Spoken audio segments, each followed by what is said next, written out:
আসসালামু আলাইকুম বন্ধুরা, আশা করি সকলে অনেক অনেক ভালো আছেন। আমরা যারা নগদ অ্যাকাউন্ট ব্যবহার করি, তো নগদ অ্যাকাউন্টে যে আমরা যে লেনদেন করি, তো লেনদেন যে লেনদেন হিস্টোরিগুলো, তো আমি যদি দেখি নগদ অ্যাকাউন্টের মধ্যে আমি দেখতে পাচ্ছেন লগ ইন করেছি, আমি অ্যাপসটার মধ্যে লগ ইন করছি। তো নগদ অ্যাপসের মধ্যে লগ ইন করার পর আমি চলে যাব লেনদেনে, যে লেনদেন হিস্ট্রিগুলা। তো এখানে দেখতে পাচ্ছেন, আমি প্রথমে একটা বিষয় বলে দিচ্ছি। এখানে দেখতে পাচ্ছেন আমরা অনেক সময় ঢুকে লেনদেন খুঁজে পাই না, লেনদেন কই, ঠিক আছে। তো এইখানে দেখতে পাচ্ছেন উপরে আগস্ট, এই যে তারা জুলাই, জুন, জুলাই, আগস্ট, মানে ৩ মাসের কিন্তু লেনদেন থাকে। তো হয়তো আপনি জুনে করেছেন, ঠিক আছে, লেনদেন করেছেন, জুলাই করে নেই, আগস্টে করে নেই, এখন তো এখানে নাই। তার মানে আপনি ভাবছেন যে এখানে কোনো লেনদেন নাই। তো আমরা সবসময় যে উপরে দেখতে পাচ্ছেন জুলাই, যেমন আমি জুলাইতে লেনদেন করেছি, এই জন্য জুলাই দেখা যাচ্ছে, ঠিক আছে। তো এই যে লেনদেন হিস্টোরি গুলো, এগুলো ডিলিট করতে চাচ্ছি। কিভাবে আমরা ডিলিট করবো, এগুলো আসলে ডিলিট করা যায় কিনা, ঠিক আছে, ভিডিওতে আমি দেখানোর চেষ্টা করবো। চলুন আমি স্টার্ট করছি ভিডিওটি। এখানে প্রথমে আমি অ্যাপস এর মধ্যে দেখেছি।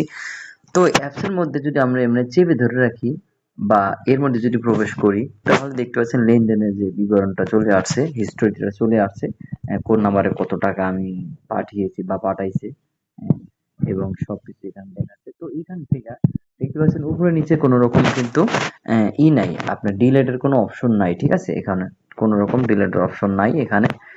তো কথা হচ্ছে গিয়ে এখান থেকে কোনো রকম এই অ্যাপস এর মধ্যে থেকে কোনো রকম ভাবে আপনি ডিলিট করা যায় না। তো এখানে আমি লেনদেনের ভিতরে যদি আবার প্রবেশ করে দেখতে পাচ্ছেন, একে জুন, জুলাই, আগস্ট, মানে ৩ × ৯০ দিন, ৯০ দিনের পর এগুলো অটোমেটিক রিমুভ হয়ে যায়। তো এখানে কিন্তু এগুলো ডিলিট করা যায় না। তো এখানে আমি যদি আপনাকে কিছু কমেন্টস দেখাই, আসলে এই ভিডিওগুলো যদি ডিলিট করা নাই যায়, তাহলে ভিডিওগুলো কেন বানান, ঠিক আছে। আমি যদি কিছু কমেন্টস দেখাই আপনাদের। তো এখানে দেখতে পাচ্ছেন আমার যে ইগুলো আপনারা যে কমেন্টস করেছেন যে নগদে লেনদেন কিভাবে ডিলিট করব, দেখতে পাচ্ছেন কত লোকে সার্চ করেছে নগদ লেনদেন ডিলিট করার নিয়ম। এই যে বিস্তারিতভাবে আপনারা অনেক লেখালেখি এখানে কিন্তু সার্চ করেছেন, ঠিক আছে। তো সেজন্য আমি কিন্তু এই ভিডিও আকারে এটা বানিয়ে জানানোর চেষ্টা করতেছি। আসলে প্রথমত আমি যদি এখানে অ্যাপসটা চলে যাই, তো অ্যাপসের মধ্যে থেকে কিন্তু আমি বলে দিচ্ছি যে অ্যাপসের মধ্যে থেকে কোনো রকম ই লেনদেন হিস্ট্রি ডিলিট করা যায় না। কিন্তু আপনি এখানে মেসেজ যদি আমি প্রবেশ করি, আমি মেসেজের মধ্যে প্রবেশ করলাম, যে লেনদেন করলে যে মেসেজটা চলে আসে, ঠিক আছে, এটা নগদ। তো এখানে নগদের মধ্যে প্রবেশ করলাম, নগদের মধ্যে প্রবেশ করার পর আমি এখান থেকে যদি একটা লেনদেন হিস্ট্রি ডিলিট করতে চাচ্ছি, তো সেক্ষেত্রে এই যে যেমন উপরে এটা আমি ডিলিট করতে চাচ্ছি ক্যাশিনের।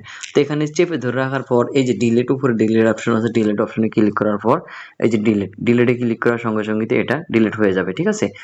তো এইভাবে মূলত আপনার এই ডিলিট করা যায় খুব সহজে। আপনি মেসেজের মাধ্যমে যে কোনো লেনদেন হিস্ট্রি ডিলিট করতে পারবেন, কিন্তু অ্যাপস থেকে ৯০ দিনের আগে এটা যাবেও না, ডিলিট করতে পারবেন না, ঠিক আছে।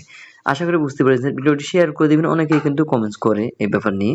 আর অবশ্যই একটি লাইক দিবেন ভিডিওতে, আর কমেন্ট করে মতামত জানাবেন আসলে। আর অবশ্যই চ্যানেলটি সাবস্ক্রাইব করে দিবেন।